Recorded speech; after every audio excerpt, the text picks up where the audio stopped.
Today is November 22, 2025. Alas 12 ng tanghali. Andito kami sa Bougainvillea Street. Dito sa isa sa pinakamagandang subdivision ng Bulacan dati. Dito sa Town and Country North Executive Village.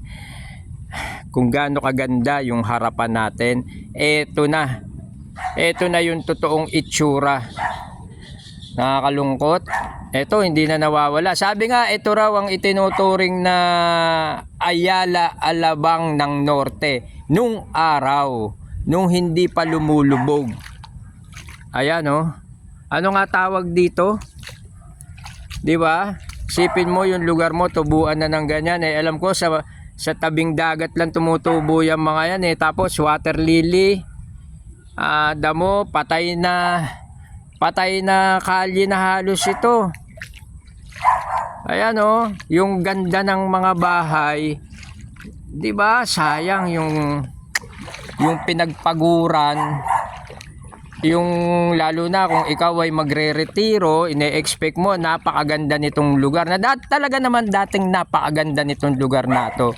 Pero eto na siya ngayon eh.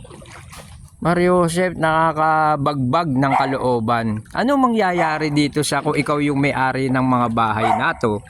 'Di ba? Ano kaya ang maitutulong sa amin? Kasalanan rin ba ito o talagang kasalanan to ng mga kurakot?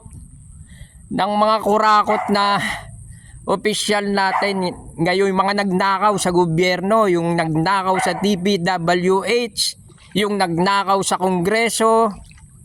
Tangina, ito yung sinapit ng mga mamamayan na dahil sa pagnanakaw nyo, ito yung nangyari. Grabe. Nakakalungkot talaga.